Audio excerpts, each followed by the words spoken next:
यहाँ तक आ गए हम, ये बात कर रहे हैं कि किस तरीके के उसके सेंसेस होंगे और इनकी वर्किंग क्या है। परमोच्च चेतना अपनी मूल दृष्टि और श्रवण के लिए, जिसे हम दृष्टि और श्रवण कहते हैं, उस पर निर्भर नहीं करती है। हम स्वयं ही नहीं करते हैं, मतलब हर व्यक्ति में इसकी क्रिया अलग अलग तरीके की है। एक को क्या दिखता है ये बिल्कुल इस पे डिपेंड करता है। आप जैसे बारीकी से श्री अरविंद की अब भारतीय संस्कृति के बारे में पढ़ें, तो आप उस दृष्टिकोण से देखने लगेंगे, बिल्कुल चेंज हो जाएगा। भौतिक दृष्टि थोड़ी बदल गई। और यूं जीवन एकदम आपका जो दृष्टि है, श्रवण है, कैसे आप ग्रहण करते हैं, अगर ये नहीं बदले तो फिर फायदा क्या। ये ही एकदम आमूल बदल जाता है, चीजें बिल्कुल अलग तरीके से लेते हैं। मनुष्य के अंदर जब ये है तो परमोच्च चेतना ये उस पर निर्भर नहीं करती। इनफैक्ट उल्टा है ये।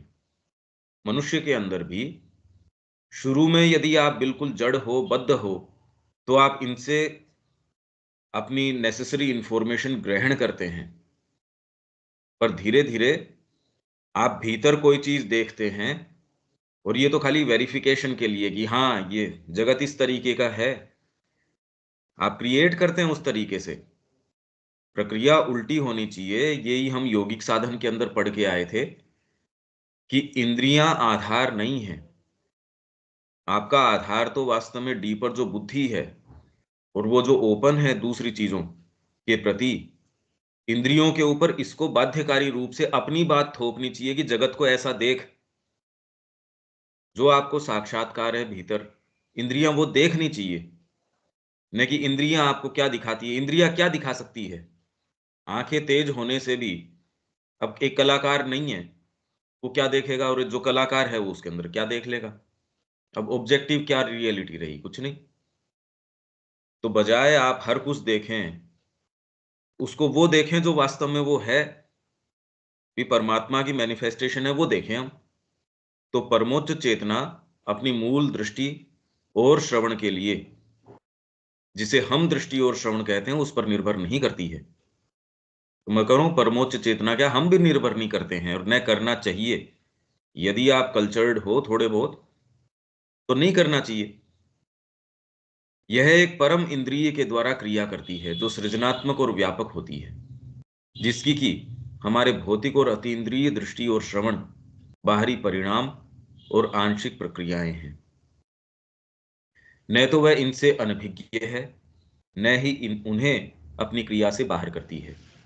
चूंकि वह इनका गठन और नियमन करती है, इसलिए अवश्य ही वह इनके विषय में अभिज्ञ होती है।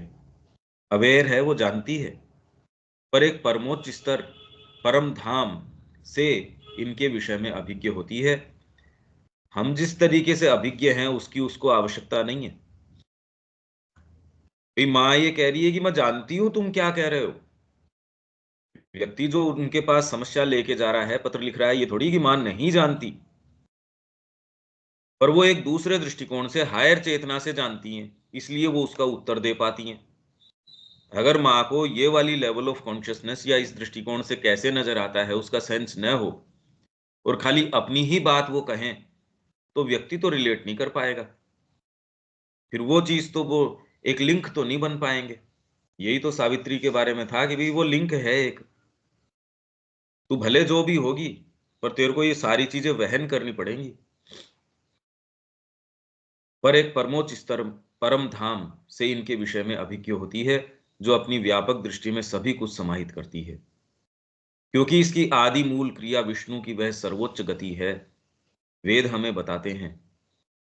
अब ये क्यों आ गया? क्योंकि अब ये उपनिषद के फ्रेमवर्क में वैदिक फ्रेमवर्क के अंदर बात कर रहे हैं। तो परम धाम, ये जो टर्मिनोलॉजी है, ये एक सर्टेन फ्रेमवर्क में आ गई। तो वेद हमें बताते हैं, जिसे ऋषि स्वर्ग में विस्तीर्ण चक्षु की तरह दिव्य चक्षु देखते हैं। एक ऐसी आंख है जो विस्तारित। अब ये दिव्य चक्षु मतलब आप ये कल्पना करें कि आकाश के अंदर कोई कोई चक्षु है। ये तो हम साइकोलॉजिकली स्वयं महसूस कर सकते हैं।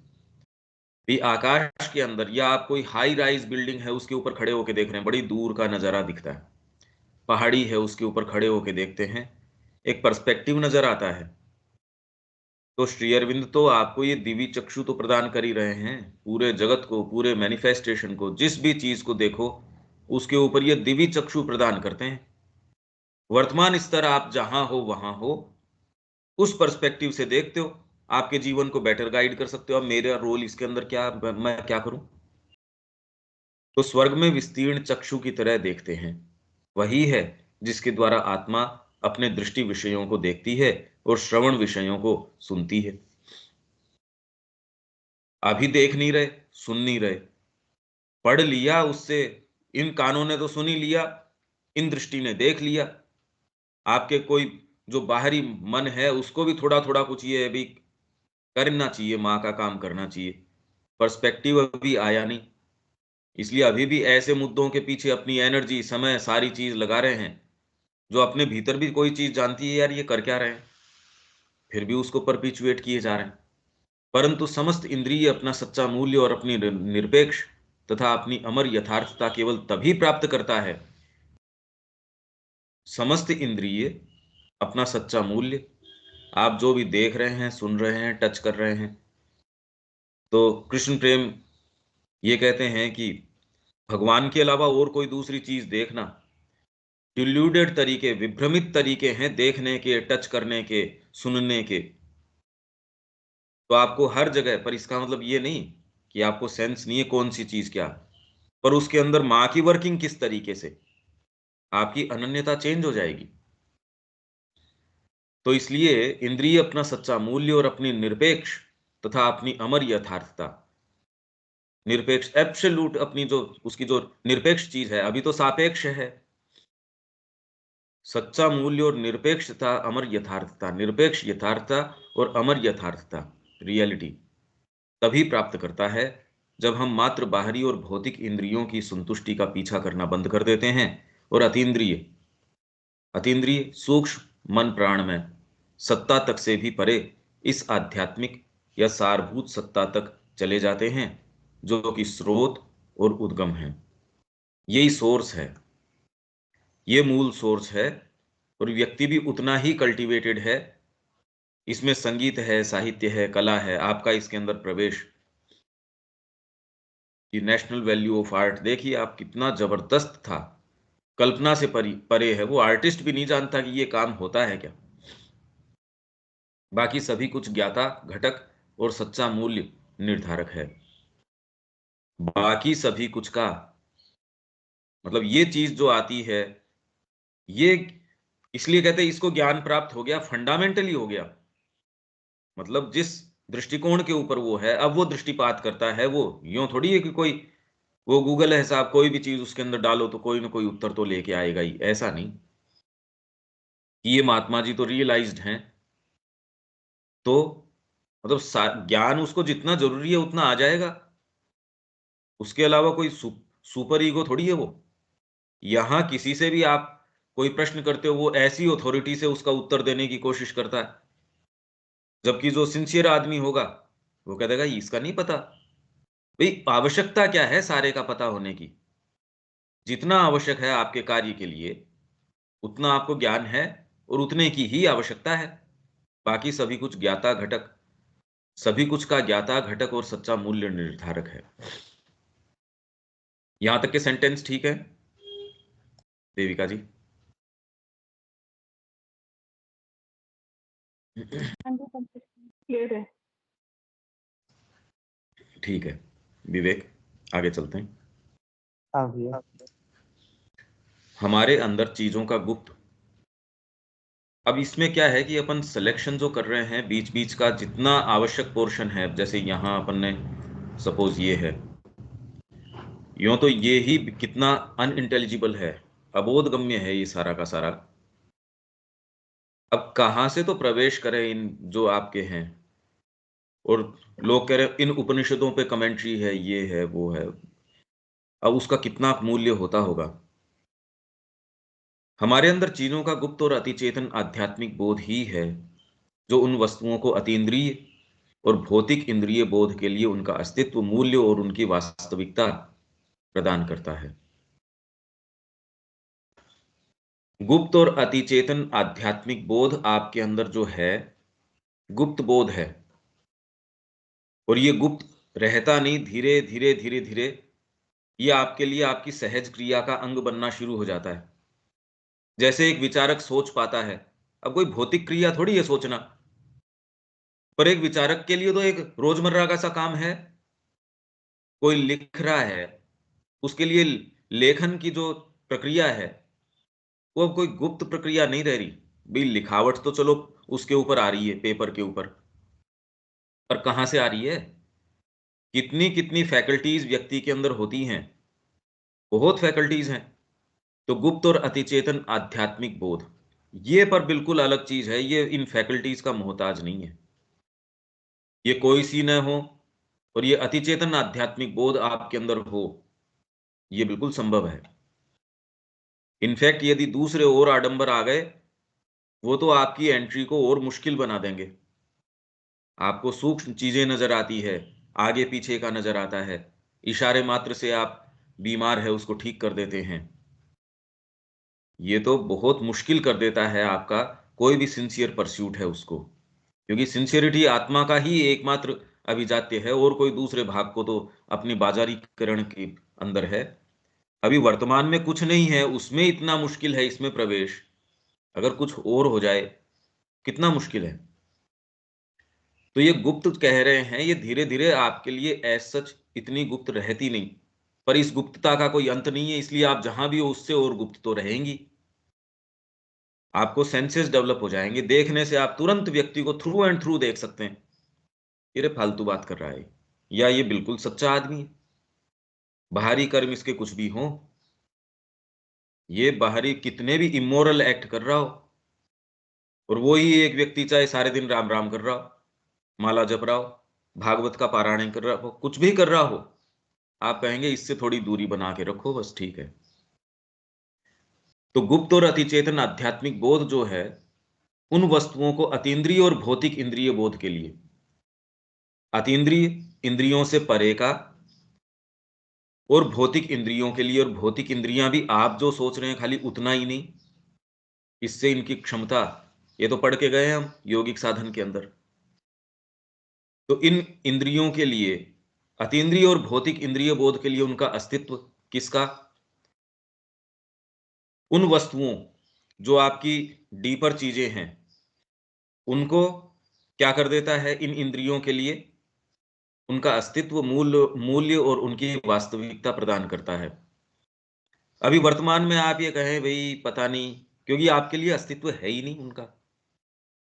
और धीरे धीरे जब आप इन क्षेत्रों में प्रवेश करते हैं, आपके लिए जगत चेंज हो जाता है, आप इस जगत में नहीं रहते, क्योंकि आपके लिए उदयमान हो जाती हैं दूसरी वास्तविकताएं, और आपके मूल्य बिल्कुल चेंज हो जाएंगे। यदि जीवन में मूल्य चेंज नहीं हो रहे, अभी डिसाइसिवनेस यदि जीवन में नहीं आई, अभी टच हुआ नहीं, ये प्रमाण है इस चीज का।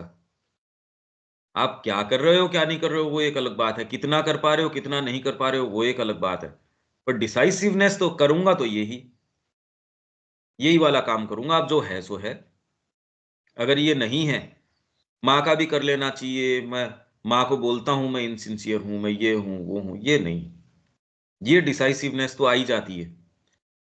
क्योंकि अभी यदि मूल्य चेंज नहीं हुए आपके जीवन के, तो इसका मतलब अभी दिखा नहीं है आपको। ये इसकी प्रक्रिया बता रहे हैं कि वस्तुओं को अतीन्द्रिय और भौतिक इंद्रिय बोध के लिए उनका अस्तित्व, नहीं तो अब भारतीय संस्कृति की श्री अरविंद उसमें बात कर रहे हैं, कोई भौतिक चीज थोड़ी है, वो मूल्य तो कोई भी भौतिक नहीं है। पर जब आप पढ़ते हैं और डीप डाउन उसको अनुभव में लेके आते हैं, सावित्री जितनी भी बातें कर रही हैं, आपके लिए वो जगत नया खुल जाता है। माँ ने का फोरकास्ट तो कर दिया आगे आने वाले भविष्य का, सारे का। और यूं फोरकास्ट किस चीज का है? कि मनुष्य के जो फिजिकल उसकी बीइंग है, उसका थोड़ी कोई फोरकास्ट ऐसा सच कर रहे हैं, ऐसा लंबा होगा, इतना होगा, ऐसे होगा, ये डिटेल्स की थोड़ी बात कर रहे हैं। और ये डिटेल बता भी दें, पर्सपेक्टिव दे नहीं, क्या आपको सेंस आ गया उसका? तो अस्तित्व, अभी हमारे लिए अस्तित्व है नहीं। अगर आपको ये पता चल जाए कि उनका अस्तित्व है, तो आपके मूल्य चेंज हो जाएँगे, उनकी वास्तविकता, वो तो अस्तित्व है तो वास्तविकता है। अपने आप में इनका कोई अस्तित्व, मूल्य या वास्तविकता कुछ नहीं है, कुछ नहीं है उनकी। तो जो असभ्य व्यक्ति है उसके लिए आप ये पढ़ लो, चाहे इसमें पढ़ने में क्या है? कितने हम में से पढ़ ही रहे हैं, पर वो बिल्कुल निरे असभ्य हैं। और एक दूसरा व्यक्ति चाहे गाली-गलौच कर रहा है, कुछ भी कर रहा है, हालाँकि ये कोई पूर्णता की निशानी नहीं है, पर जो चीज़ किसी चीज़ को अस्तित्व, उसका मूल्य, वास्तविकता प्रदान करती है, वो डीपर रियलिटी है। वो आँखें आपके है, तो ठीक है। नहीं तो भले आप ट्रैवल करते हो पूरे जगत का, आप पूरे एक देश के जो है प्रधान हैं, पर आपकी फूटी हुई है अभी। जब हम उस आध्यात्मिक बोध को प्राप्त कर लेते हैं, तो ये अवर या हीनतर क्रियाएँ मानो इसके अंदर ले ली जाती हैं, उसमें ले ली जाती हैं। आपकी कला की क्षमता है, सच्ची कला तब आ जाएगी। आपके अंदर चिंतन की कोई क्षमता है, उसमें सच्चा चिंतन तब आ जाएगा। कर्म है और है, इसलिए गीता जो कह रही है योगः कर्मसु कौशलम।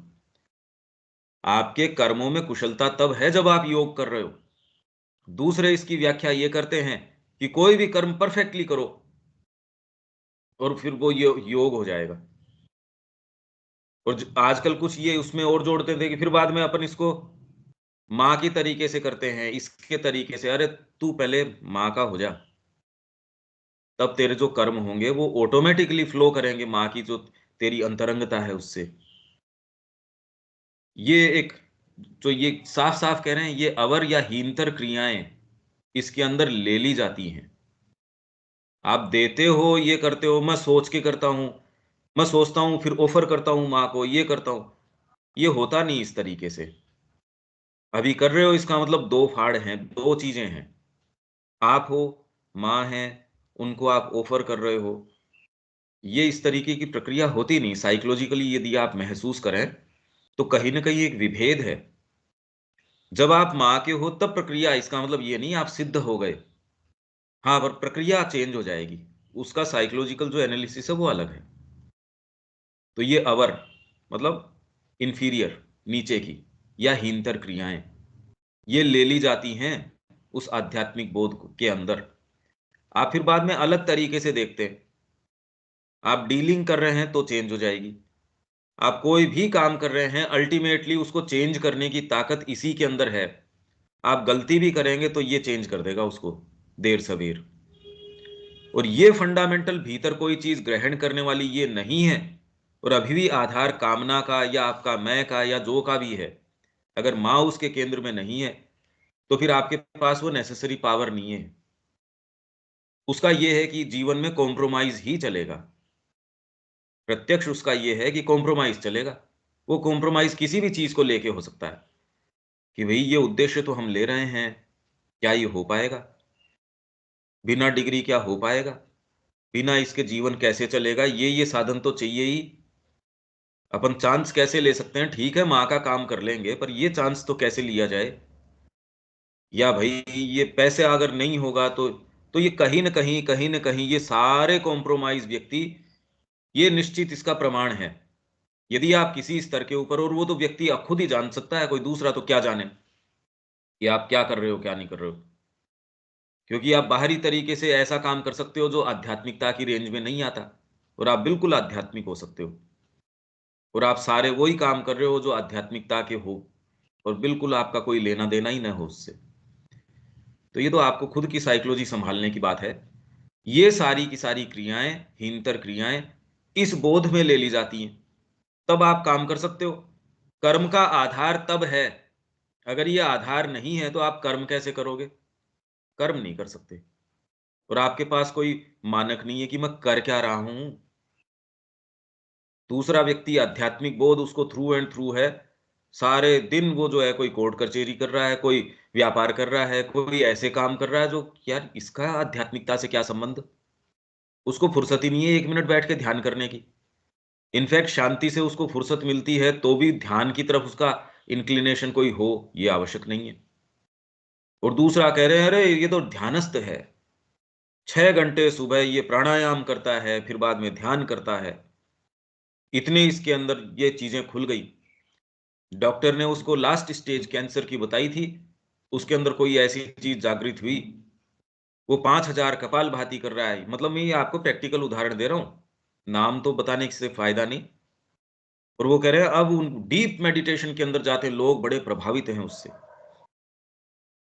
इतना इतना घंटा ये करते हैं वो, और कोई दूसरा काम करते ही नहीं। वो एक अवस्था हो सकती है। एक दूसरी अवस्था ये है जिसके अंदर एक्चुअल क्रिएशन तो इसमें होता है। उसमें क्या क्रिएशन है, आप साइकोलॉजिकली इसको थोड़ा सा समझ के देखिए। और पूरा जगत और उसमें समाहित सभी कुछ हमारे लिए बदल जाता है, तब बदल जाता है। अभी तो ये उदाहरण इसलिए नहीं बदल रहे, मैस्मराइज करते हैं हमको।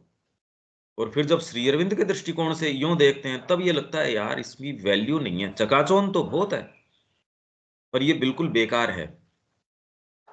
मतलब चकाचौंध आप ये देखिए कि जब माँ को संजीवन मंत्र मिला, माँ श्री अरविंद के पास लेके गई, श्री अरविंद का हाँ बिल्कुल सही है ये, पर उसको फाड़ के कि अपने कोई मतलब का नहीं है। आप स्थिति देखिए। या आश्रम में एक समय जब अधिमानसिक देवता है उनका आविर्भाव एक सामान्य घटनाक्रम बन गया, लोगों को बड़ा अच्छा लग रहा है, कभी किसको किस देवता का साक्षात्कार है, कभी किसका साक्षात्कार है। माँ थोड़ी सी एंथ्यूज थी इस बात से, श्री अरविंद के पास गई। श्री अरविंद ने कहा भाई ये परीक्षण तो प्रकृति पहले बहुत कर चुकी है, हम इस चीज के लिए नहीं है।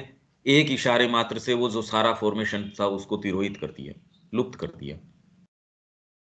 अब ये कैसा लगा होगा आपको, गणेश जी मार्ग में दिखे, पूरे दिन आपको कैसा भाव, या वो स्मृति मात्र भी आपको कैसी गुदगुदा देती है, आपको कितना प्रेम से आनंद से भर देती है।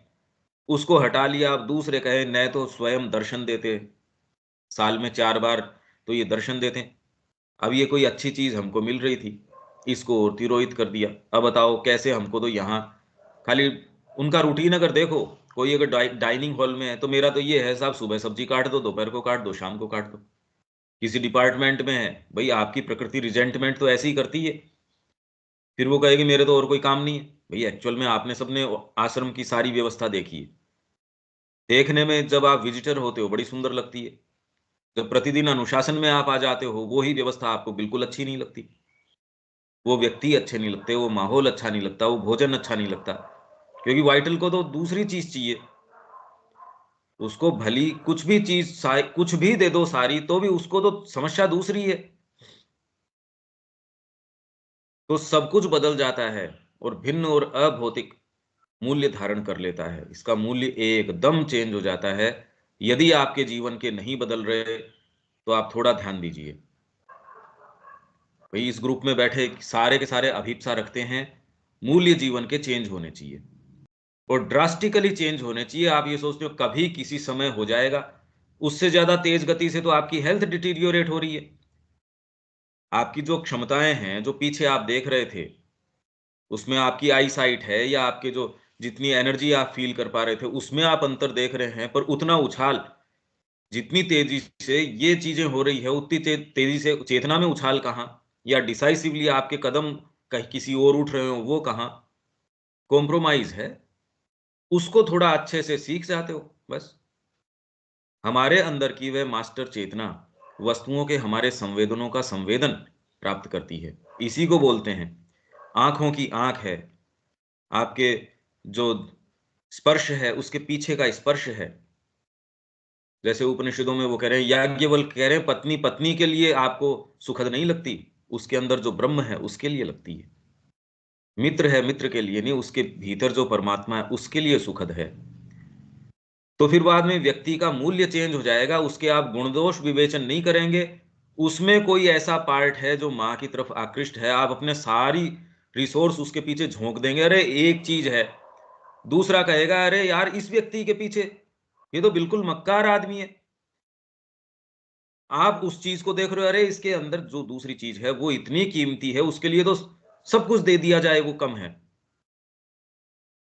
तो कुछ लोग जाके माँ को रिपोर्ट करते थे कि माँ वो तो आश्रम का सत्यानाश कर रहे हैं। भाई कुछ लोग जिनको आश्रम की ड्यूटीज दे रखी थी, अलग अलग जगह आश्रम थे, सपोज अपना योग मंदिर है हरिद्वार के अंदर, इंद्रसेन जी संभालते थे, कुछ लोग जाके माँ को रिपोर्ट करते थे, उन्होंने तो ये कर दिया उसका, उन्होंने तो ये कर दिया। तो बाद में माँ ने बिल्कुल क्लियरली कि वो आश्रम के लिए नहीं है, आश्रम उसके लिए है। ऐसे कुछ आश्रम बिगड़ के अगर अगर उसके फर्क पड़ता है, वो कुछ सीखता है, तो मेरे लिए बहुत सस्ता है। अब ये तो मूल्य चेंज हो गए। भी सारे जगत के अंदर कितने कितने पैसे खर्च हो रहे हैं, कितने कितने रिसोर्स खर्च हो रहे हैं निरर्थक तरीके से, जिनका कोई कुछ निकल नहीं रहा। तो इसके अंदर यदि एक आत्मा का आविर्भाव हो रहा है, इसके अंदर कोई क्वांटिटेटिव चीज नहीं है। आप 30 साल से 40 साल से यहां शिक्षा केंद्र चला रहे हो, क्या किया आपने? अरे इसके अंदर अगर एक तैयार कर दिया तो हो गया। और दूसरे शिक्षा केंद्र तो चाहे 100 साल से चल रहे हो, क्या तैयार क्या कर दिया उसने? जो संभावना थी आत्मा की उसको। तो ये जब आप संवेदन दूसरे तरीके से प्राप्त करते हो, आपके मूल्य चेंज हो जाते हैं, तो जगत चेंज हो गया। जब तक आप उस दृष्टिकोण को नहीं समझते, आप उसकी क्रिया को नहीं समझ सकते। तो आप यहां इतने दिन से शिक्षा करवा रहे हो, इसका आपको परिणाम, क्योंकि आप तो उन्हीं, और एक बार यदि आप बाहरी परिणाम के पीछे चेज करना शुरू कर दो, वो वहीं लेके चला जाएगा। जो वर्तमान में हम देख रहे हैं, उन्हीं विभीषिकाओं तक लेके चला जाएगा। ये जिसमें भी थोड़ी बहुत डीपर सेंस की बात है, वो इंस्टेंटली देख पाएगा उस चीज को, और धीरे से सुन पाएगा। जो श्रवण पीछे से देख लेगा, अरे ये तो यहां लेके जा रही है ये चीज। ये विवेक शक्ति, अब ये तो अतीन्द्रिय चीज है, सूक्ष्म चीज है, और आपने इंस्टेंटली, अरे इसका परिणाम तो ये होगा। आप यदि कहते हो कि इन फैमिलीज से बच्चे आने चाहिए, ऐसा बैकग्राउंड होना चाहिए, कुछ के ये होता है, अभी थोड़ी अंग्रेजी बैकग्राउंड से हो तो इनको देखो ये हो जाएगा, कुछ ये एटिकेट्स वाली फैमिलीज से हो तो ये हो जाएगा। या अपन ये क्या कर रहे हैं बच्चों के साथ, अरे तो तेरे को दिख नहीं रहा, बच्चों के चेहरे के ऊपर चमक अलग है। ये बात हर जने को नहीं दिखती, क्योंकि फूटी हुई है अंदर से। ये हर जना अप्रिशिएट कर पाए ये जरूरी नहीं है। और इससे पता चल जाएगा उसके जीवन के वैल्यूज क्या हैं। वो बातें बातें कर रहा है, अभी वैल्यूज चेंज नहीं हुई। तो हमारे अंदर की वह मास्टर चेतना, ये मास्टर चेतना है, वस्तुओं के हमारे संवेदनों का संवेदन प्राप्त करती है। जैसे मास्टर चाबी होती है, वैसे ये मास्टर चेतना है। श्री अरविंद जिस भी चीज में प्रवेश करेंगे, अब उन्होंने कोई डॉक्टरी थोड़ी करी थी, पर हेल्थ के बारे में जो चीज कहेंगे वो अल्टीमेट है। अब उसके दृष्टिकोण से आप सारी हेल्थ की जितनी भी प्रोफेशंस हैं और पद्धतियां हैं, उनको इसके दृष्टिकोण से देख सकते हो, जो श्री अरविंद ने दृष्टिकोण प्रदान किया है। उनको सारों को मिला और विवेचन करो, उस फील्ड का व्यक्ति ही नहीं पहुंच रहा वहां तक। तो इसलिए विद्याओं में ब्रह्म विद्या, वो सारी विद्याओं में प्रवेश करवा देती है, हमारे दृष्टि विषयों को देखती है और श्रवण विषयों को सुनती है। पर ऐसा वह उन इंद्रियों के अपने लाभ और उनकी कामनाओं की पूर्ति के लिए नहीं करती। भोजन कर रहे हो, ये थोड़ी ये रस नहीं आ रहा उसमें, पर आपका बैलेंस चेंज हो जाता है, आपको भोजन के पीछे नहीं भागते। और यूं आप कह रहे मैंने बिल्कुल स्ट्रिक्ट कर दिया अपने आप को, ये तो कॉमन सेंस की सी बात है। इसमें तू ऐसी क्या कह रहा है, तूने कोई ऐसी विचित्र बात कर दी हो। पर इससे तू आध्यात्मिकता को या इन चीजों को जोड़ता है यार, उससे क्या बात है? हो सकता है दूसरे व्यक्ति से अपनी जीभ कंट्रोल पे न हो, और फिर भी वो आध्यात्मिक हो सकता है। हालांकि ये कोई पूर्णत्व का कोई मानक नहीं है। यहां तो ये है कि सारी चीज ही पूर्णता उसमें आनी चाहिए। पर जहां तक आध्यात्मिकता और इसकी बात है, तो वो कोई इन मानकों के आधार पे थोड़ी,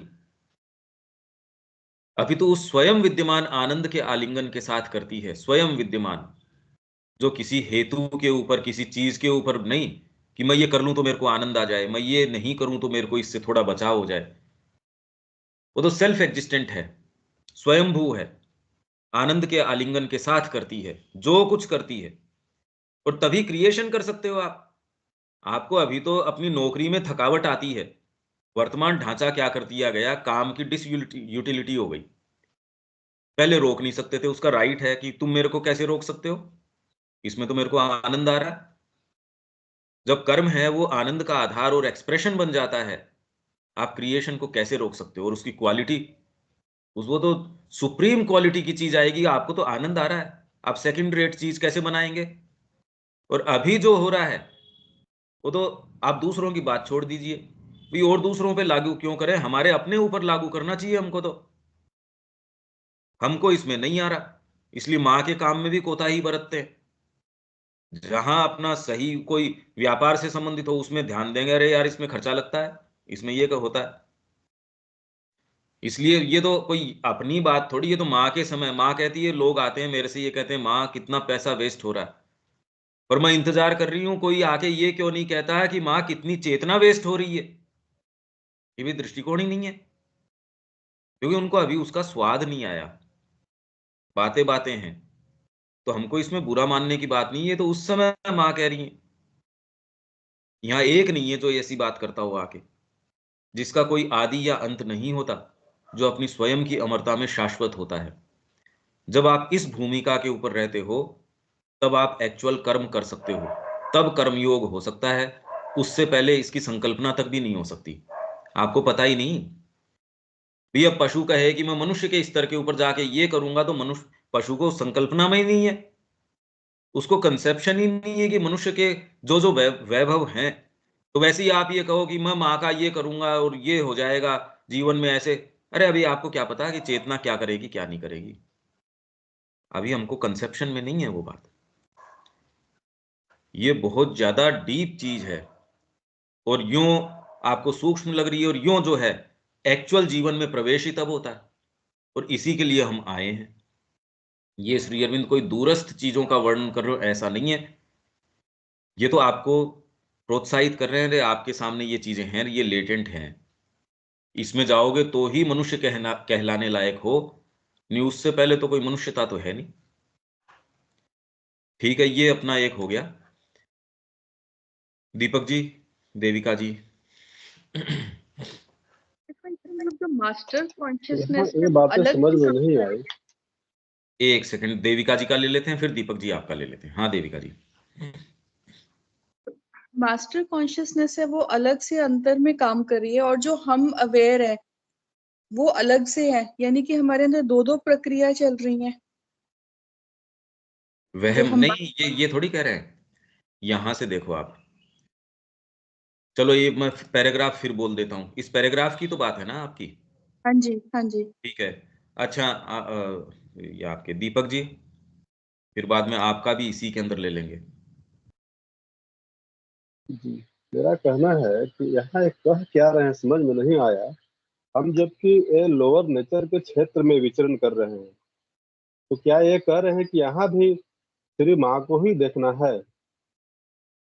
अभी वर्तमान में हमारी संलग्नता तो लोअर नेचर में है, निम्नतर क्षेत्र में विचरण कर रहे हैं।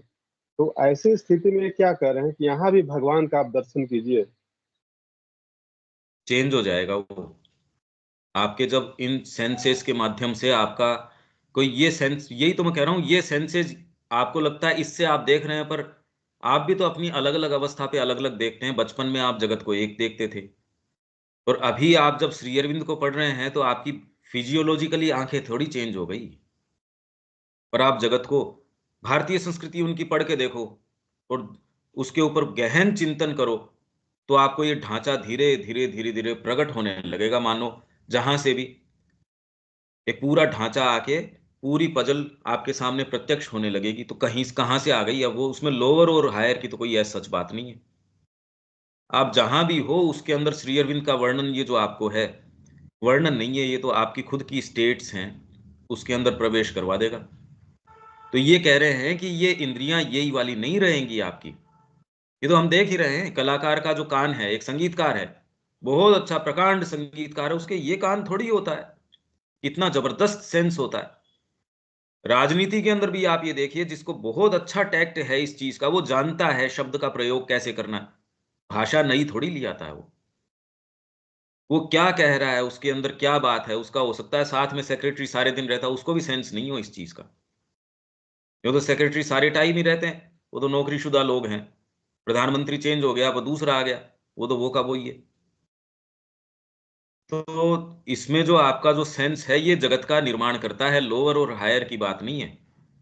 आपके इसमें ही चेंज आ जाएगा तो आपके लिए चेंज हो जाएगा। ये श्री अरविंद का आप ये पढ़ रहे हो, आपके अंदर जो चीजें आ रही हैं, वो तो जगत का आपके लिए जो जो नजारा है वो बदल ही रही है। आप चीजों को देखने का और का, तो भौतिक चीजें तो अपने आप में वैसी वैसी पड़ी होंगी। आप जिस व्यापार में हो, जिस परिवार में हो, जिस परिवेश में हो, उनमें थोड़ी कोई चेंज आ गया। इनफैक्ट वो देखते होंगे ये आदमी बदल गया भाई। आप ये देखते हो यार पहले ये वाली चीजें अपने को अच्छी लगती थी, इस दुकान पे इस आदमी के पास इस कोई क्लब में या इस जिस जगह अपन तो रेगुलरली जाया करते थे, अब तो ये बात ही नहीं अच्छी लगती। अब तो उल्टी आती है इसका नाम लेते ही। तो ये क्या हो गया भाई? किस चीज ने परिवर्तन ला दिया आपके अंदर? जबकि आपके जो भौतिक सेंस हैं वो तो वैसे के वैसे हैं। इनफैक्ट उम्र के साथ उनके अंदर कोई बहुत ज्यादा इजाफा हो गया हो कि आंखें पहले आपकी जितनी थी उससे, आप इस बार चेक करवाने गए आप आंख, तो डॉक्टर आपसे ये पूछता हो भाई आपने क्या किया, आंखें तो तेज हो गई आपकी। ऐसा तो कम सुना है, ये तो कम सुनते हैं। ये सारी चीज आपका ये बदल देगी। श्री अरविंद का ये सारा अध्ययन कोई अध्ययन नहीं है, ये तो स्वयं आप महसूस कर सकते हैं। यदि आप उनको पुकार के इस क्लास में बैठते हैं, इसमें आपका मेरा व्यक्तित्व रह ही नहीं जाता। ये तो आपकी जितनी वर्तमान संभावना या क्षमता है, उसको पकड़ के इस सारे के माध्यम से एज इफ श्री अरविंद ही लेके चलते हैं। यही बात सावित्री के लिए। आप यदि ये महसूस करते हो, और क्यों नहीं करना चाहिए भाई, आप ये कोई ये महसूस नहीं करना चाहिए, क्यों नहीं करना चाहिए? जिसको नहीं करना है नहीं करो, पर ये तो बिल्कुल आप ऐसे महसूस कर ही सकते हो ही। हाँ दीपक। अब कुछ 2-3 चीजें हैं इसमें जो मेरे को लग रहा है कई जगह कंफ्यूजन भी होता है। बेसिकली ये सारी मानसिक प्रक्रिया अपना करके सब कुछ करके, और वो ऐसा लगता है कि वहीं के वहीं सब कुछ वैसे है। तो इसमें कई बार तो ये कि ना अपन ना जज करते रहते हैं कंटिन्यूअस। मतलब अपने को कुछ चीजों को या सिचुएशंस को सब्जेक्टिव होके नहीं देख करके उनको एक एक घटना, एक उस चीज के क्रम में ही देखना चाहिए। चाहे खुद के अंदर भी कोई चीज ऐसी नजर आ रही है कि मैं ये नहीं कर पा रहा, ये हो पा रहा है या नहीं हो पा रहा, देखो मैंने वैसे गलती कर दी, तो उसमें क्या है कि थोड़ा सा ना खुद को ऐसे रिव्यू करना ज्यादा हो जाता है कि ये गलत कर दिया, ये गलत है, ये रास्ता सही नहीं है, ऐसा है वैसा है। तो आइडेंटिफिकेशन क्या होता है कि खुद के इस बाहरी जो बहुत सरफेस लेवल का जो एक्शंस है, उसको अपन जस्टिफाई और जज करना शुरू करते हैं। या तो अपन को लगता है कि हमने सही किया, जस्टिफाई करते हैं, या फिर अपन उसको ये करते हैं कि नहीं ये गलत किया, वो किया। तो इससे अब वे फिर दोबारा एक मानसिक प्रक्रिया ही हो गई कि ये ऐसे नहीं कर रहा, ये ऐसे कर रहा है, और उससे कहीं बहुत ज्यादा दूर जाने की संभावना नजर आती है क्या? मतलब ऐसी कोई चीज वो कोई एक ऐसा भावातिरेक रहता है, या एक ऐसी चीज है कि आप माँ की फोटो के सामने बैठे, या आपने देखा और एक आपके अंदर भाव जनरेट हुआ, या वो आता है डिसिप्लिन से एक लेवल पे आने के बाद में। तो कैसे इन सब चीजों को ना, मतलब ये उस जगह पे बैठती नहीं है। नहीं तो क्या है कि मतलब बरसों बरस पढ़ते रहो, बरसों बरस करते रहो, लेकिन वो चीज वहीं की वहीं, वैसा का वैसा, नेचर वैसी की वैसी, हाँ चीजें कुछ हाँ चेंज होती बिल्कुल नहीं है। सही बात है। इसीलिए अपन कह क्योंकि रहे हैं डिसाइसिवनेस है, वही प्रमाण है इसका। अब वो लगता है कि फिर बार बार में एक्शन में कि देखो डिसाइसिवनेस नहीं आई, अपने आप को जज करना, रिव्यू करना, अपने आप को से आइडेंटिफाई करना, फिर वही गलत हो गया, फिर भी मानसिक चेतना से आइडेंटिफाई करने चालू कर दिए। तो वो क्या है कि बहुत सारी चीज ऐसी होती है जो अपने को भी पता नहीं हो कि अंदर क्या चल रहा है और कौन सी चीज चल रही है। तो एक सबको एक एक वो एक्सक्यूज तो एक जगह पे रखना ही पड़ेगा। क्या करेंगे उसका, क्या मतलब हो क्या सकता है? भाई वर्तमान में तो सारा ये अपना जो डिस्कशन है वो इसके ऊपर है कि कैसे चेतना जो है, अपना टाइटल ये था कि चेतना और बाहरी रूप कैसे उत्पन्न करती है और इसके अंदर सारी इंद्रियां कैसे काम करती हैं। इसमें ये डेफिनेटली हम ये देख रहे हैं कि श्री अरविंद के परिप्रेक्ष्य से, अब रामचरितमानस में भी हम अगर श्री अरविंद का पहले पढ़ते हैं, महाभारत पहले पढ़ते हैं, श्री अरविंद ने क्या रिव्यू उसके ऊपर किया है, और जब उस साहित्य में प्रवेश करते हैं हम देख सकते हैं दृष्टिकोण चेंज हुआ है। ये तो बिल्कुल क्लियर बात है। इसमें बात क्या है? भारतीय संस्कृति के ऊपर जब हम इसके भारतीय संस्कृति की बात करते हैं, तो वो वर्णन एक सामान्य व्यक्ति या आपके पास जो व्यक्ति है जिसने अपनी तैयारी नहीं करी, उसमें और जिसने तैयारी करी है, इसमें तो साफ साफ अंतर आ ही सकता है। भाई आप दो, आपके सेंसेज है वो आपको बता देंगे ये खारा है ये मीठा है, तो वैसे ही आपकी चेतना बता देगी ये वाली ये है ये वाली ये है। हाँ, इतना वो तो हर जने के अंदर है ऑब्जेक्टिवली ही। वो बात सही है, वो ऑब्जेक्टिवली देखना होगा ना, लेकिन जनरल माइंड में क्या होता है, एक तो आदमी एक तो होता है कि पढ़ के चले गए, अपने को उससे कोई लेन-देन नहीं है। एक जब पढ़ते हैं तो उसको रहता है कि हाँ, मैं इसको मेरी लाइफ में कहाँ पर प्लेस करूँ और इस चीज़ को मैं कहाँ पर रखूँ, हुँ। है ना? तो आइडेंटिफिकेशन चूँकि हमारा हमारे आउटर सेल्फ से ही है, तो हुँ। उसको कंटिन्यूअस जज करता रहते हैं, मतलब कंटिन्यूअस जज करते रहते हैं कि ये चीज़ पढ़ी, ये ऐसा हुआ, ये गलत हुआ, ये सही हुआ, और उसी फ्रेमवर्क में घूमते रहते हैं। वो फ्रेमवर्क पीछे कैसे जाए उसके? वो फ्रेमवर्क पीछे नहीं जा पा रहा ना। मे बी आई एम, मतलब या तो मैं कर ही रहे समझा हैं। नहीं पा रहा। हैं? ये जो अपन स्टडी कर रहे हैं, ये हमको कॉन्शियस कर रहा है, खाली कॉन्शियस नहीं कर रहा। ये शब्दों में शक्ति है। यही तो मैं कह रहा था अभी।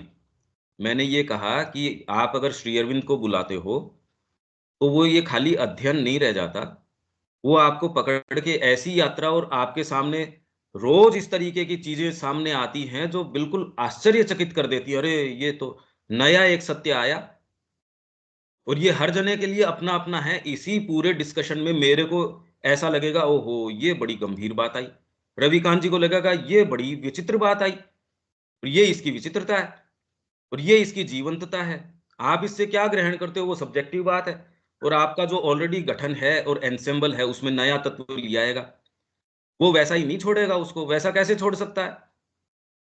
तो आपके पास नया आयाम होंगे, देखने की नई चीज़ होगी। और डेफ़िनेटली आपकी साइकोलॉजी में निर्णय कैसे करें, क्या करें, नहीं तो कोई काम कैसे हो सकता है? भई कोई भी काम आप किसी भी सामान्य जीवन में भी निर्णय तो करते ही हैं, किसी आधार पे तो करते हैं। तो इसके अंदर बेस्ट पॉसिबल आपको जो भी उपलब्ध है उसके आधार पे, इसीलिए मैं तो लगातार ये कह रहा हूँ, बाहरी तरीके से इसके कोई मानक नहीं है। इसके तो आपके अपने आंतरिक मानक हैं, अब वो उनको प्रयुक्त कीजिए। सच्चा आदमी है वो प्रयुक्त करता है, जो होता है सो होता है बस। ये प्रक्रिया तो बड़ी अनंत तरीके की है। मैं कुछ कहना अभी चाह रहा हाँ, हूँ। दीपक जी का प्रश्न जो मैं समझ रहा हूँ वो ये है कि, और सभी का हमारा प्रश्न है कि हम इतने दिनों से ये सब पढ़ रहे हैं, और ये जो सब चीज़ें हैं, ये इंट्यूशंस वगैरह, ये जो बात कर रहे हैं, और वो कह रहे हैं हम बार-बार पढ़ते हैं, मगर वो चीज़ आती नहीं है। तो मेरा इसमें ये अपना एक्सपीरियंस है, जहाँ तक मैंने पढ़ा है, कि हमें सरेंडर होके माताजी के प्रति ये सब पढ़ना पड़ेगा और करना पड़ेगा। और वो वक़्त कब आएगा कि जब उसकी कृपा हमारे पर बरसेगी और हमें एनलाइटमेंट होगा। सारा खेल एनलाइटमेंट का है, और इसका कोई भी सिस्टम नहीं है। इसका सिर्फ़ यही है कि ऊपर वाले की कृपा जब हमारे पर हो जाएगी, तो हमें सारी चीज़ें अच्छे से समझ में आने लगेंगी, और हमारे अंदर एनलाइटमेंट हो जाएगा, और हम ये चीज़ें बिल्कुल हमारे जीवन में घटित होना शुरू हो जाएँगी। इसका किसी भी व्यक्ति का कोई भी टाइम नहीं है। किसी को, जैसे स्वामी रामकृष्ण परमहंस का एनलाइटमेंट 9 साल की उम्र में हो गया था। किसी का आश्रम में 25-25 साल रह के गए और उनको कोई फ़र्क नहीं पड़ा। तो ये तो सिर्फ़ हमारी सिंसेरिटी के ऊपर है, हम कितना पढ़ रहे हैं और हमारे पर कितनी कृपा बरस रही है। तभी हमारे पर ये सब चीज़ें आएँगी, चाहे हम पढ़ कितना ही नहीं, लें, नहीं, मगर वो नहीं कहना उसकी चाह रहा कृपा मैं। मेन जो है, मैंने नहीं, नहीं, ऐसा फ़ील वो किया नहीं है। ये कह मेरे नहीं, नहीं, वो मैं नहीं कहना चाह रहा हतोत्साहित कि नहीं कर रहा कितना हूँ, टाइम ये लगेगा। मेरी अपनी फील। नहीं, नहीं, मैं ये नहीं कहना चाह रहा कि कितना टाइम लगेगा। मैं तो ये कह रहा हूँ कि अपन अपने आउटर सेल्फ से अपने आप को एसोसिएट करके और जज करना शुरू करते हैं, वो नहीं करना चाहिए। आउटर बीइंग से अपने आप को देख के कि मैंने ये गलत किया, ये सही किया, मैं ये नहीं कह रहा। मैं वो नहीं कह रहा कि कितना टाइम लगेगा। टाइम का तो अब जन्म लग जाए, 10 जन्म लग जाए, टाइम का तो माताजी ने खुद नहीं बोला है कि वो तो जिस स्पीड से माँ जा रही थी 400 साल लगे, जो भी लगे, वो तो जो भी लगे उससे मतलब नहीं है, टाइम फ्रेम की बात नहीं है ये। मैं कुछ और बोलना चाह रहा था। जी। भैया भागवत कृपा तो बरस ही रही है इस सारे ग्रुप पर, तभी तो हम लोग एक जगह एकत्रित हुए हैं और ये सुनने को मिल रहा है, और ये हमारा आंतरिक ऑपरेशन तो कर ही रहा है। हाँ, जो यही मैं कह चीज रहा हूँ के कि बारे, ये तो यही कर ही बात रहा है। है, प्रतिदिन कर रहा है। कि ये जो खाली चीज अध्ययन के नहीं है। प्रति कॉन्शियस नहीं थे, अब हम इसके प्रति कॉन्शियस हो रहे हैं। हुँ। मूक मूक शब्दों में इतना शक्ति है, ये तो ये जब चर्चा हुई तब जाने। भई इसमें जो उसके रविकांत जी कह रहे प्रति हैं एनलाइटन, इसमें शब्या जी, जो ये रविकांत जी कह रहे हैं एनलाइटनमेंट आएगा, अरे मैं तो कह रहा हूँ कि रोज़ अगर ये आप ये महसूस करो, तो जितनी वर्तमान क्षमता है उतना तो आ ही रहा है। इसमें तो देखने की बात है उन भागों की भी, एस्पिरेशन, रिजेक्शन और सरेंडर, 3 प्रक्रिया बताई। रिजेक्ट करने के अंदर वो जो भाग हैं उनको बड़ी तकलीफ होती है।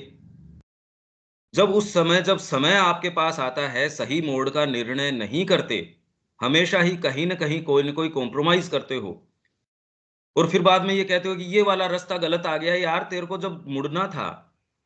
तो एस्पिरेशन, रिजेक्शन और सरेंडर, ये तीनों प्रक्रिया त्रिविध जो है दमोदर के अंदर वो बता रहे हैं। ऐसा नहीं है भी हर जने को अपनी सिंसियरिटी है, उतना वो कितना अप्लाई करता है वो उसके ऊपर है। इसलिए वर्तमान में ये प्रैक्टिकल इश्यूज हैं और इसको इस तरीके से टैकल नहीं किया जा सकता। हम तो यहाँ इन शब्दों को और अपने अपने ऊपर लगाएं, क्योंकि वो जाना, मैं हमेशा ही मैंने ये पाया कि व्यक्ति एक सर्टेन फ्रेमवर्क खुद बना के बैठा होता है और उसी के अंदर प्रश्न करता है, उसी में उत्तर चाहता है, तो अपने को टच करना नहीं चाहिए उसको, क्योंकि वो यदि सबड्यू करे अपने आप को कि कोई दूसरी इंटेलिजेंस भी होती है, उस दृष्टिकोण से देख सकता है। व्यक्ति अपने ही दृष्टिकोण से अपने आप को दोषी भी ठहरा देता है, अपने आप को बरी भी कर देता है, सारे ही काम कर देता है। इसलिए ये एक ऐसा काम है जो इस प्लेटफॉर्म पे अपने को टच करने में ये है नहीं उस चीज के लिए। अब इसमें इसीलिए मैं बार बार इससे थोड़ी सी दूरी रख के ये कह रहा हूं कि ये शब्द आपके लिए जो मायने रखते हैं, आप व्यक्तिगत तरीके से इसको अप्लाई कीजिए। हाँ, जिनको गहन कोई परशूट की बात है, फिर बाद में समय निकाल के थोड़े थोड़े समय आ जाइए उसमें, फिर बाद में इन और जो इश्यूज हैं प्रैक्टिकली ये क्या करें, तो वो उनकी फिर बाद में चर्चा का एक प्लेटफॉर्म बने। ये तो हम इस साहित्य में कितना प्रवेश कर सकते हैं और एक तटस्थ तरीके से वो हमारे अंदर क्या क्या कर सकता है उतना कर सकते हैं, उनके माध्यम से कितना आप क्या ले सकते हो। अब ये पैराग्राफ जो ये कह रहे हैं, भी पैराग्राफ अपने, ये मैं आपको इसको दोबारा बता देता हूं। इसलिए मैं ये कह रहा हूं इसके जो मायने निकल रहे हैं बड़े मोमेंटस मायने निकल रहे हैं, और ये अगर आप इसमें थोड़ा सा प्रवेश करो, मुद्दे चेंज हो जाएंगे। आप आधे दिन, एक दिन आप इससे बाहर नहीं निकल पाएंगे। ये आपके ट्रेन ऑफ थॉट जो कंटिन्यूअस, आप फिर मैं क्या हूं, मैं बार बार ये जो जो टर्न होके अपने ऊपर आता है, मैं वाला नहीं आएगा।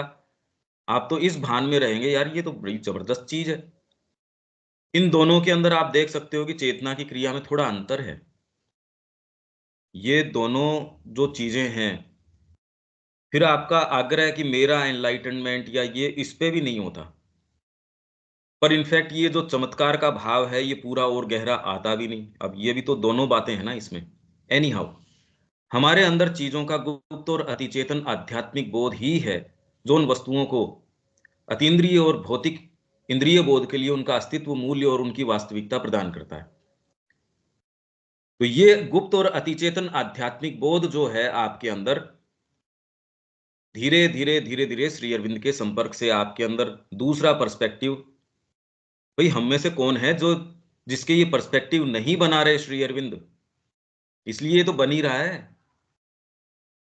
ये तो इसमें कौन कह सकता है, ये तो डेफिनेटली जो भी यहाँ रेगुलरली आ रहा है या जो भी श्री अरविंद के यहाँ नहीं, मतलब जो भी श्री अरविंद के संपर्क में है, तो किसी न किसी स्तर के ऊपर कोई न कोई, ये तो नहीं हो सकता कि खाली वो पढ़ने के सुख के लिए पढ़ रहा हो, उसको चाहे श्री अरविंद की पुस्तक दे दो या कोई कहानियों की दे दो, वो अब पता नहीं, अब वो वैसा भी होता ही होगा। पर यदि आप इसमें प्रवेश करने की कॉन्शियसली कोशिश कर रहे हैं तो डेफिनेटली गुप्त और अतिचेतन आध्यात्मिक बोध, हाँ परसेप्शन आ जाए और वो इतना आ जाए कि दूसरी चीजों को मूल्य प्रदान करे, ये व्यक्तिगत तरीके से देखने की है। ये बिल्कुल क्लियर कट है, मतलब ये इसमें असंदिग्ध है, कोई इसमें इफ एंड बट हो नहीं सकती, निश्चित है ये। और अब ये मैं तो शब्द में ही कह सकता हूं, मैंने कह दिया हाँ निश्चित है, पर इसका विवेचन यदि उदाहरण लेके करेंगे वहां लड़ाई हो जाएगी, क्योंकि वो उदाहरण आप अपने दृष्टिकोण से देखेंगे, दूसरा दूसरे दृष्टिकोण से देखेगा। कृष्ण प्रेम का ही वर्णन आप अगर अलग अलग तरीके से देखो, वहीं की एक लेडी जो उनको पहले से जानती थी, कहीं इसके बेचारे के सिर में चोट लग गई, उसके बाद से गड़बड़ हो गया, नहीं तो बड़ा उभरता हुआ सितारा था ये। अब ये वर्णन भी है उसका। अगर आप कृष्ण प्रेम का नाम लेते हो तो एक व्यक्ति जिनके लिए कृष्ण प्रेम महत्ता रखते हैं, वो उसको कहाँ के कहाँ। इसके लिए जब तक आपके डीपर सेंस नहीं है तब तक, इसलिए मैं एक्चुअल उदाहरणों से बिल्कुल दूर रह रहा हूं, क्योंकि मैं ये देख पा रहा हूं कि यदि आप पूर्वाग्रहों से ग्रसित हो और उस स्तर से बैठ के नहीं देख पा रहे चीज को, तो वो उदाहरण आपके लिए, उसके पीछे की बात है वो महत्व नहीं रखेगी, आपके लिए वो उदाहरण महत्वपूर्ण बन जाएगा, और वो आप कैसे परसीव करते हो वो महत्वपूर्ण बन जाएगा। इसलिए अपन इसको थोड़ा सा एब्स्ट्रैक्ट रख रहे हैं। जो उन वस्तुओं को अतीन्द्रिय और भौतिक इंद्रिय बोध के लिए उनका अस्तित्व, तो ये तो हम देख ही रहे हैं। कोई भी जो आपके अस्तित्व कोई चीज का है, उसका मूल्य किस चीज से है? पत्नी का मूल्य किस बात से है? वो आपकी पत्नी है इसलिए मूल्य है, बस। नहीं तो अगर वो उसका, और वो आपको सुख नहीं पहुंचाती, तो धीरे धीरे आप कोशिश करो इससे पिंड छुटाओ, उसका आपके मूल्य क्या रह जाता है? तो अभी वर्तमान में सारी चीजों का मूल्य क्या है? मेरे को इससे क्या, मेरे को इससे क्या मिल जाएगा? तो एस्पिरेशन और डिजायर, इसके अंदर तुरंत आप दोनों के अंदर देख सकते हो। आपको कैसे पता चले, वो तो मां बता रही है कैसे पता चले। सिंसियर आदमी उसको पता चलता भी है, सिंसियरिटी कहीं मिलती नहीं। उनका अस्तित्व मूल्य और उनकी वास्तविकता प्रदान करता है। भाई यदि मैं श्री अरविंद के संपर्क में हूं, मैं कह रहा हूं मैं इस पौधे के अंदर पानी डाल रहा हूं तो हरा हो जाएगा यार, उसमें क्या बात है। मैं यदि इसके संपर्क में हूं, श्री अरविंद का मैं रोज सेवन कर रहा हूं, इसका क्या प्रामाणिकता? जीवन रिफ्लेक्ट कर देगा। अपने आप में इनका कोई अस्तित्व, मूल्य या वास्तविकता कुछ नहीं है। इस बात से, जैसे दीपक जी पूछ रहे थे, तो हम तो यहां रह रहे हैं, अरे अभी भी आपको लगता है लोअर प्रकृति हायर प्रकृति, प्रकृति तो एक ही है। लोअर और हायर कुछ नहीं, उन्हीं कंडीशंस के अंदर, उन्हीं चीजों के अंदर आप एक तरीके से व्यवहार करते हैं, दूसरा दूसरे दुनिया को देखता है। तो अगर आप इसका वास्तव में विवेचन करें आंखों के माध्यम से भी, आप एक अपने ही विशिष्ट जगत के अंदर रह रहे हैं, और जो आपका जितना ही गहरा बोध है उतनी ही उसकी वास्तविकता होती है। नहीं तो इसी जगत के अंदर पशु रह रहा है, उसके लिए इसका अस्तित्व नहीं है, उसका मूल्य नहीं है। जब अस्तित्व ही नहीं है, तो जिसको संगीत के अंदर प्रवेश नहीं है उसके लिए अस्तित्व नहीं है उस बात का। ये भी कोई चीज हो सकती है क्या? इसलिए तो श्री अरविंद बातें कह रहे हैं, हम अभी हमारे लिए उनका अस्तित्व क्या, उनका सेंस नहीं है। इसलिए हमको लगता है कि जीवन के ये मुद्दे ज्यादा इंपॉर्टेंट है, ये वाली चीजें ज्यादा ऐसी हैं। तो अस्तित्व, मूल्य या वास्तविकता कुछ नहीं है। जब हम उस, अच्छा यहां तक कोई अगर आपके बीच में इसमें कोई भी रिजर्वेशंस हो इन सेंटेंसेस में, या कोई भी आपके हो, तो वहीं रोक लेना, क्यों मेरे को नहीं पता होगा। ये तो सेंटेंस ठीक है दीपक जी यहां तक हाँ, ठीक है हैं?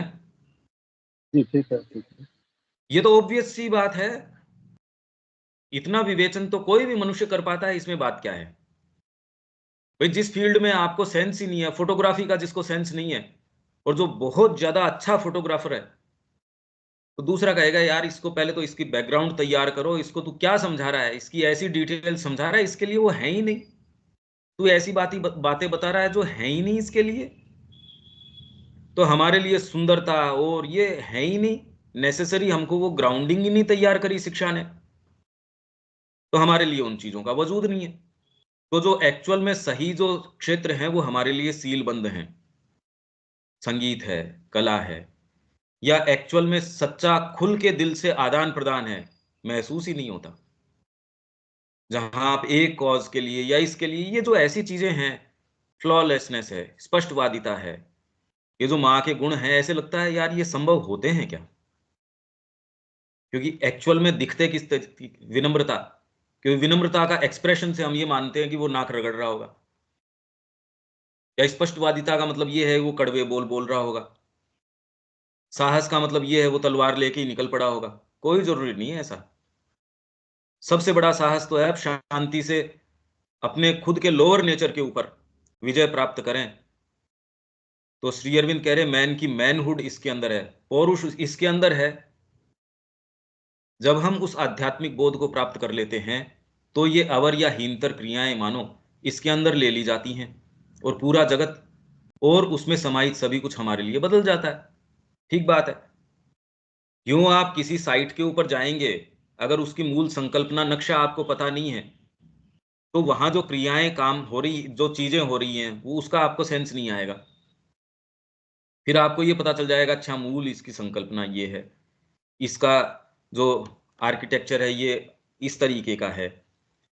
फिर उसके अंदर होती जो क्रियाएं हैं वो आपको धीरे धीरे समझ में आने लगेंगी। फिर आप उसमें कुछ अपना इनपुट भी दे सकते हो कि यार ये कर लेते तो थोड़ा ये भी हो सकता था। तो पर ये शुरू में नहीं, आपको अगर कितने भी बड़े आप समझदार व्यक्ति हो पर ये पता ही नहीं कि ये बन क्या रहा है, तब तक आप तो उसको देखोगे, पहले समझने की कोशिश करोगे। कोई भी व्यक्ति कहता है थोड़ा समय दो, समझूं तो सही मैं बात क्या है। कितना भी अच्छा वकील होगा पर वो कहता केस समझू तो सही मैं। तो ये नीचे की अवर या हीनतर क्रियाएं, हीनतर इसलिए हैं क्योंकि उच्चतर इसके ऊपर क्रिया करता है। जो ऊपर की चीज है वो तो आपका बोध है। जैसे बुद्धि आपकी जो कर्म है वो तो उसके अनुरूप चलना चाहिए। इससे ऊपर नीचे नहीं कह रहे आप, उससे ये कह रहे हो कि आपके सर्वोपरि भाग कौन सा है। पर्सपेक्टिव के आधार पे चीजों को रखोगे, चीजों से थोड़ी कोई पर्सपेक्टिव मिल जाएगा। वैसी बात है। तो पर्सपेक्टिव देता है आध्यात्मिक बोध। जब वो प्राप्त कर लेते हो तो सारी डिटेल अपने अपने स्थान के ऊपर आ जाती हैं, ये कह रहे हैं ये। तो वो सारी डिटेल्स और जितनी हीनतर क्रियाएं, हीनतर नहीं, एक्चुअल में वैल्यू तब मिलती है उसको। सच्चा स्थान, सच्ची वैल्यू उसको तब मिलती है। वो बोध उसको अपने अंदर ले लेता है, पूरा जगत और उसमें सभी कुछ समाहित जो है वो हमारे लिए बदल जाता है और एक भिन्न और अभौतिक मूल्य धारण कर लेता है। अभौतिक मूल्य है। अभौतिक का मूल्य का मतलब ये नहीं है मां के लिए आप कोई हिसाब किताब कर रहे हो, व्यक्तिगत आपके पैसे हैं उसके अंदर बिखर गए, आपको चिंता ही नहीं है। उसमें 1 रुपए का भी इधर से उधर हो रहा है, आप कह रहे हैं यार बड़ा लालची आदमी है तो 1 रुपए नहीं छोड़ता।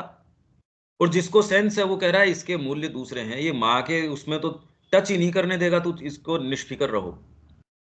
क्योंकि उसका मूल्य भौतिक नहीं अभौतिक है और एक डिफरेंट वैल्यू आ जाएगी जीवन की। अब बाहरी तरीके से तो व्यक्ति नहीं समझ सकेगा कि बड़ा ऐसा है कि 1 रुपए नहीं छोड़ता ही, तो और दूसरे चीज के अंदर उसके फर्क नहीं पड़ता, चाहे अपना पूरा चीज यूं उसने समर्पित कर दी, पूरी संपत्ति मां को दे दी उस संपत्ति के अंदर। इसलिए नवजात जी को भी लेके ऐसी चिट्ठियां थी, मां को चिट्ठी लिखते थे, ये एजेंडा के अंदर भी है। नवजात उनसे बोला नहीं जाता था, नवा नवा करते थे वो। ये नवा इतना बदमाश है माता जी, ये अपने पैसे की धौंस दिखाता है, ये ऐसे करता है। अब वो लोग भी आश्रमाइट थे तो ये बेसिक समझ तो थी और ये समझ नहीं थी। मतलब ये उनको वो बता रहे थे कि ये पैसे की धौंस दिखाता है, ये हमको देता नहीं है, ये ऐसे नहीं करता। माँ जिसको जितना आवश्यक है उतना उत्तर दे रही थी जिसके फ्रेमवर्क के लिए। तो जितने मूल्य हैं और व्यक्तिगत रूप से कोई उनको जाने तो उसके उस व्यक्ति के, वो तो ये है कि मेरे को मतलब ही नहीं है, मेरे को इन चीजों से मतलब नहीं है। वो तो अपना सारा पिंड छुटा के कि भाई दे दो, ये पीछे से बिता दो, हमको कहा कि आप बिता दो और इसका कुछ मिले तो आश्रम को भेज देना, नहीं मिले तो आप रख लो, जो करो हमको मत बताना। तो अब ये 2 मूल्य हो गए। ये कोई सूक्ष्म चीजें नहीं है, जीवन के अंदर प्रैक्टिकल है ये बातें। ये अगर नहीं समझ पा रहे तो इसका मतलब अभी हमको कल्टीवेट करने की आवश्यकता है। साफ साफ है ये तो।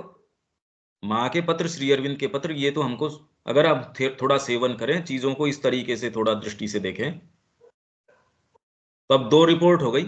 एक तो ये कह रहा है ये नवा बिल्कुल बदमाश है,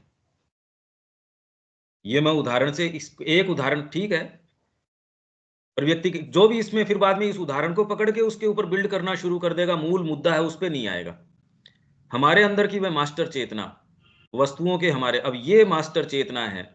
ये थोड़ी है कि उनके अंदर नवजात जी में अपने कोई गुणदोष न रहे होंगे, जिस बैकग्राउंड को वो कैरी कर रहे थे वो न रहे होंगे, पर वो सारे के सारे ट्रांसम्यूट हो जाते हैं। वो सारे के सारे, क्योंकि अपने बेटे को अंतरंग तरीके से वो ये बता रहे हैं कि माँ के लिए ही सेवा कर, जितना तू दे देगा वो तो सोना है, बाकी सारा कीचड़ है। ये बात अच्छे भले जो पेरेंट्स है वो अपने बच्चे को नहीं बताते, इसलिए उस व्यक्ति की कीमत है। उसके गुणदोष विवेचन कौन करेगा, किसकी क्षमता है जो ये, वो कहीं और है भाई। तो ये मास्टर चेतना फंडामेंटली आपके समझ में आ गया तो एक बार सन्मुख हो जाओ आप उसके, तो आपके जितने भी सारी चीजें हैं वो हो गई टेकन केयर ऑफ। फिर बाद में ये नहीं कि आपके प्रारब्ध लागू हो रहे हैं आपके, ये तो अंडरस्टूड थी भारतीय संस्कृति में। एक बार आपके अंदर ये चेतना जागृत हो गई, आपने दे दिया, तो ये मास्टर चेतना है, उनके हमारे जो संवेदनों का संवेदन प्राप्त करती है, हमारे दृष्टि विषयों को देखती है और श्रवण विषयों को सुनती है, पर ऐसा वह उन इंद्रियों के अपने लाभ और उनकी कामनाओं की पूर्ति के लिए नहीं करती। आश्रम में वो भोजन भी कर रहा है, सो रहा भी है, सारे ही काम कर रहा है, पर अपने लिए नहीं। जितना ही सिंसियर व्यक्ति है कि मैं इसलिए कर है, इस माँ के लिए बस। और इसके अंदर जितना आप कॉन्सेंट्रेटेड, जितने आप पॉइंटेड हो इस चीज के ऊपर, आप अपने आप को भ्रमित नहीं कर सकते। इसमें बहुत सीधी बात यह है, भ्रम हो नहीं सकता इसमें, और इसका आकलन आप स्वयं करोगे, अपितु उस स्वयं विद्यमान आनंद के आलिंगन के साथ करती है। कामनाओं की पूर्ति के लिए ये कोई भी उनके अपने लिए नहीं करती। और भोजन भी करिए, अरे वाह माँ का प्रसाद, आप रस लेके क्यों नहीं खाएंगे? इसमें कोई कहे ग्रीड के कारण, अरे यार ये क्या बात है, तूने चला के कोई इसके लिए व्यवस्था करी थी क्या? तू आज गया वहां डाइनिंग हॉल के अंदर और जो मेन्यू है उसमें कह रहे वाह, उसको रस लेके खा रहे हो आप, कोई उसके लिए एक्टिवली थोड़ी कोई परस्यू कर रहे थे। आप कहीं कोई चीज के अंदर जा रहे हो, जो भी आपके सामने चीजें हैं उसको पूरा रस लेके माँ के लिए आप कर रहे हैं, तो स्वयं विद्यमान आनंद के आलिंगन के साथ करती है। यदि ये नहीं है तो फिर बाद में मुश्किल है। जो अहेतुक होता है, हेतु हेतु नहीं है उसके अंदर, जिसका कोई आदि या अंत नहीं होता, जो अपनी स्वयं की अमरता में शाश्वत होता है, जब ये मास्टर आपके अंदर चेतना आ जाती है। हाँ, इसका आप विवेचन कर सकते हो भाई, इसमें ये क्या बात है। श्री अरविंद के दृष्टिकोण से जितनी देर आप इस चेतना में रहते हैं, उस समय जब आप दृष्टिपात करते हैं जगत के ऊपर, वो वही थोड़ी होता है जब आप उसके अंदर संलग्न हो जाते हैं वो। तो शुरू में तो आप डेफिनेटली साइकोलॉजिकली इसको सब्जेक्टिवली महसूस करना शुरू करते हैं, और सब्जेक्टिव ही हैं सारी चीजें ये। और बाहरी ऑब्जेक्टिव क्या है? Only objectivity is supreme. और ऑब्जेक्टिविटी क्या होती है कि ऑब्जेक्टिव ये चीज, ये तो शब्द एग्जिस्ट ही नहीं करता ऑब्जेक्टिविटी। ये तो इसमें शुरू यही हुआ था कि चेतना है भगवान की, वो ये दो चीज बनाती है। जब सत है वो चेतना में निर्माण करता है तो एक चीज, और वो शक्ति में निर्माण करता है तो विषय वस्तु तैयार कर देता है। तो चेतना ही आपकी सब्जेक्टिविटी और ऑब्जेक्टिविटी तैयार करती है, तो है ही नहीं कोई चीज। तो ये बात है। अब इसमें कोई सेंटेंस नहीं आ रहा हो, अब भी कोई रिजर्वेशन हो, देविका जी। हाँ जी, अब क्लियर है। ठीक है दीपक जी, आपके कोई इसमें सेंटेंस की आप बात कर रहे थे? ये सेंटेंस तो ठीक है। हाँ, दरअसल गुप्त और अति चेतन आध्यात्मिक बोध की ओर बढ़ने का प्रयास कर रहे हैं। माता जी के समीप कैसे जाएं, इसके लिए सभी प्रश्न हो रहे हैं। हाँ, इसका मतलब कोई चीज तो है जिसको ये, नहीं तो ये मन प्राण नहीं कहते ये बात। मन प्राण और शरीर ये तीनों ही ये नहीं कहते कि मेरे को माँ के पास जाना है। ये तो आपके अंदर भीतर अंतरात्मिक चेतना है, उसके दबाव के कारण कि भाई ठीक है अब कर तो नहीं सकते, अब दादाजी बैठे हैं या पिताजी बैठे हैं, अब क्या बोले इनके सामने, करना पड़ेगा। बाहरी चेतना सहर्ष थोड़ी स्वीकार कर लेती है, उसका दबाव होता है उसके ऊपर कि करना पड़ेगा ये। और जब ये उसको ऊपर आच्छादित कर देती हैं तो वैसी बातें जो अर्जुन कैसी अच्छी अच्छी सुंदर सुंदर दलीलें दे ही रही थी, तो आपके अंदर ये जो पार्ट है जो जाना चाहता है, धीरे धीरे उसकी वाणी सुनने का प्रयास कीजिए, वो आपको अनमिस्टेकेबली सारी चीज बता देगा। जैसे आपका शरीर जो है, अगर मन प्राण से थोड़ा सा डिसएंटेंगल करोगे, आपको बिल्कुल हू बहू बता देगा ये भोजन करना है, इस समय सोना है, इस समय ये करना है। आपको कोई औषध की जो जरूरत नहीं है उसके अंदर, बिल्कुल भी। ये तो औषध विज्ञान ने आपके नेचुरल जो हेल्थ की चीज है उसको तोड़ दिया। माँ कह रही है, श्री अरविंद कह रहे हैं, यही बात कह रहे हैं, ये अफोरिज्म में है ये बात कि आप उसको अनकल्चर्ड बताते हो, जो जो रेड इंडियन है उसको, या कोई ओझा है उसको, और तुमने उसके ज्ञान को अब एंटीबायोटिक्स या उसके ऊपर लाके और तुम कल्टीवेटेड हो गए। यार ये क्या बात हुई? तुमने तो अपने सुविधाजनक तरीके मानक स्थापित कर लिए, ये कल्टीवेटेड, और वो कल्टीवेटेड नहीं, वो बारबेरिक। ये क्या बात हुई? तो आपकी हर सत्ता में उसके अपनी इंद्रियां हैं, सुखद या रिपल्सिव दोनों चीजें हैं। जैसे आपके शरीर को अगर विकृत न किया गया हो, वो जानता है ये चीज ले ग्रहण करनी है, ये नहीं करनी। जैसे आपका एक कॉमन सेंस कहता है कि ये चीज ग्रहण करनी है, वो नहीं करनी, वैसे ही वो जो भाग आपका जाना चाहता है, ये अनमिस्टेकेबल है। चाहे आप जंगल में हो, जिसके अंदर ये बात है वो गया है, इसका मतलब कोई डायनेमिज्म ऐसा है, कोई इसके अंदर फर्क नहीं पड़ता, मैं हूं, आप हो, या रविकांत जी हैं या देविका जी, कोई भी हो, यदि आप में ये है, आप निश्चित जाओगे। वो नहीं है तो आपके बहानों का किसी के कोई फर्क पड़ता नहीं, किसी के कोई फर्क नहीं पड़ता। तो आप तो उस भाग पे कंसंट्रेट कीजिए जो आपके अंदर जाना चाहता है, वो आपको नेसेसरी जितनी भी चीजें हैं वो प्रदान कर देगा। और उसका प्रत्यक्ष प्रमाण आप देख नहीं पा रहे, आप कैसे इन चीजों में प्रवेश कर पा रहे हो अभी?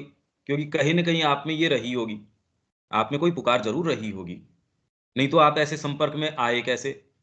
आते तो उसको परस्यू कर कैसे पाते? मतलब कोई ना कोई चीज तो उसमें रस ले ही रही है। उस भाग के ऊपर अपना केंद्रीभूत करके सारी चीज को शुरू कर दो, क्योंकि मन प्राण शरीर को अपने आप में इसमें कोई रस है नहीं। न तो मन आपको कहेगा, न प्राण कहेगा कि मां की ओर चलना चाहिए, न शरीर कहेगा। तो आपको कोई तो पुकार रही होगी दीपक जी।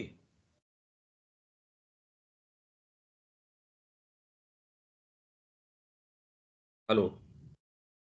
मेरी वर्तमान दशा ये है कि बाहरी चीजें ठीक लग नहीं रही है और माता जी की तरफ जा नहीं रहे हैं। पहली बाहरी और भौतिक। पहला जी। यही है इसका पहला मेन यही प्रॉब्लम। एक नहीं प्रॉब्लम नहीं है ये, पहला संकेत यही है।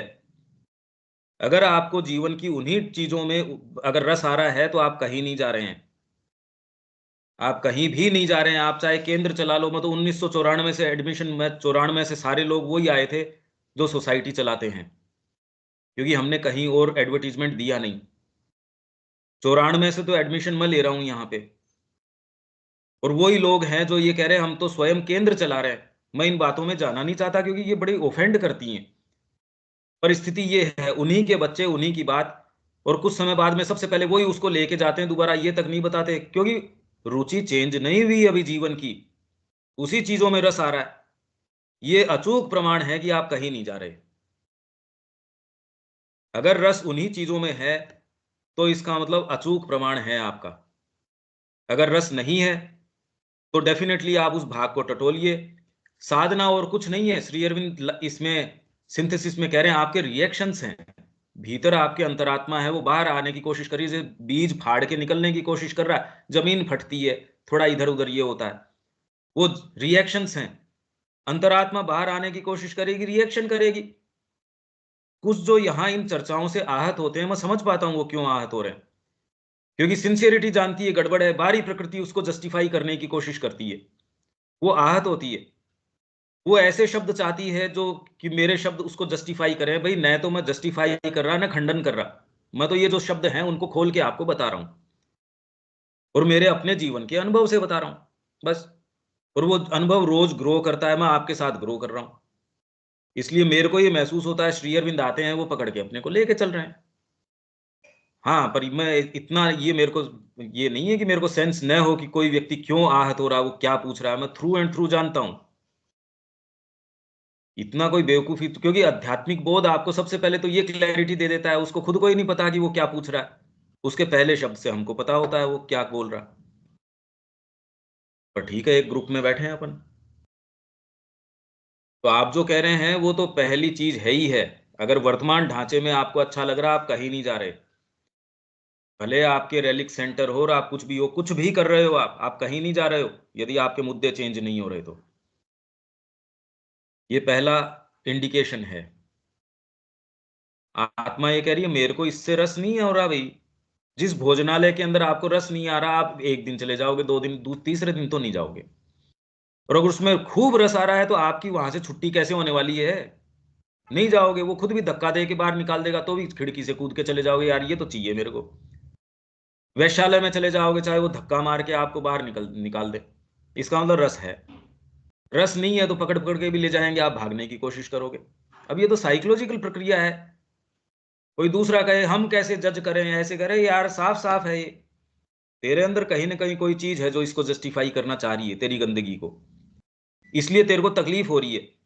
श्री अरविंद के शब्द एक प्रकाश हैं, उसके सामने अंधकार बहुत अनकंफर्टेबल महसूस करता है, बहुत तकलीफ होती है, इसलिए कई तरीके की बातें इसमें निकल के आती है, वो मैं समझ पाता हूं। पर अब इसका अपने पास तो क्या इलाज है? अब श्री अरविंद का जो सूर्य प्रकाश है उसको तो धूमिल नहीं किया जा सकता, वो तो जो है सो है, स्वयंभू है, वो स्वयं विद्यमान है, वो कभी धूमिल नहीं कर सकता। देविका जी। हाँ जी पंकज भाई, बिल्कुल ठीक क्लियर कह रहे हैं। और आप क्या कर सकते हैं, दो चीजों को जज करें तो एक में प्रकाश है, एक में अंधकार है, आप देख सकते हैं साइकोलॉजिकली धीरे धीरे आपकी दृष्टि चेंज हो जाएगी। हाँ ये जी, ध्यान की प्रक्रिया है, अरे नहीं यार अंधकार है इसके अंदर, ये चीज है, ये इसमें प्रकाश है, आप दोनों क्रियाओं में देख पाएंगे। और जो भ्रमित है वो भ्रमित अपनी इनसिंसियरिटी के कारण है, और कोई दूसरा कारण नहीं है। माँ ने जब ये दिखा दिया यार आपके अंदर इस चीज की पुकार है, तो भ्रम कहाँ है? भ्रम तो आप पैदा कर रहे हो, भ्रम तो आप जानबूझ के लगा रहे हो इसके अंदर, भ्रम है नहीं। ये आप देखेंगे तो आप ये पाएंगे कि मैं जो कह रहा हूं वो बिल्कुल थ्रू एंड थ्रू सत्य है। यहां अपन विराम देते हैं, कल मिलते हैं। जय श्री मां। जय श्री राम।